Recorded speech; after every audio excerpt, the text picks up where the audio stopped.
വളരെ ഗൗരവമായിട്ടുള്ള കാര്യങ്ങളാണ് ഈ പരാതിക്കാരി പറയുന്നത്. ക്രൂരമായ ബലാത്സംഗവും നിർബന്ധിത ഗർഭഛിദ്രവും സാമ്പത്തിക ചൂഷണവും അടക്കം ഗുരുതര ആരോപണങ്ങളാണ് പത്തനംതിട്ട സ്വദേശിനിയായ യുവതി ഉന്നയിക്കുന്നത്. ഇമെയിൽ വഴി നൽകിയ പരാതിയിലാണ് പോലീസ് സംഘം രാഹുലിനെ അറസ്റ്റ് അല്ലെങ്കിൽ കസ്റ്റഡിയിലെടുത്ത് നടപടികളിലേക്ക് കടന്നിരിക്കുന്നത്. രാഹുൽ ക്രൂരമായ ലൈംഗിക പീഡനത്തിനും സാമ്പത്തിക ചൂഷണത്തിനും തന്നെ ഇരയാക്കിയെന്നാണ് പറയുന്നത്. പരാതിക്കാരിയുടെ മൊഴി ഏതായാലും അന്വേഷണ സംഘം രേഖപ്പെടുത്തിയിട്ടുണ്ട്. അതിൽ യുവതി പറയുന്ന വളരെ പ്രധാനപ്പെട്ട കുറച്ച് കാര്യങ്ങൾ കൂടെ ഞാൻ വായിക്കാം.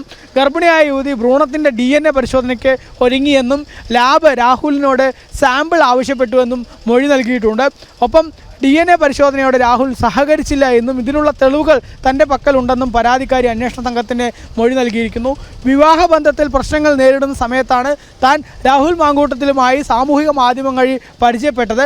പിന്നീട് താനുമായി പ്രണയബന്ധം സ്ഥാപിക്കുകയും വിവാഹബന്ധം വേർപെടുത്തുവാൻ നിർബന്ധിക്കുകയും രാഹുൽ ചെയ്തു എന്നുള്ളതാണ്. അതായത് വിവാഹിതയായിട്ടുള്ള യുവതി തന്നെയാണ് ഇവിടെയും പരാതി. അതായത് ആദ്യ പരാതിയിൽ ഉണ്ടായിരുന്ന യുവതിയും വിവാഹിതയായിരുന്നു, ഇവിടെയും ആ യുവതി വിവാഹിതയാണ്. ആദ്യ പരാതിക്കാരിയായിട്ടുള്ള യുവതി വിവാഹിതയാണെങ്കിൽ പോലും അവർ ഭർത്താവുമായി വേർപെട്ട് കഴിയുകയായിരുന്നു. പക്ഷേ ഇവിടേക്ക് വരുമ്പോൾ അവർ ഭർത്താവ് ഒത്തു കഴിയുക തന്നെയാണ്. ആ സമയത്താണ് അവരുമായിട്ട് അടുപ്പം സ്ഥാപിച്ച് പ്രണയബന്ധം സ്ഥാപിച്ച് തന്നെ വിവാഹം കഴിക്കാമെന്നുൾപ്പെടെ പറയുന്നു.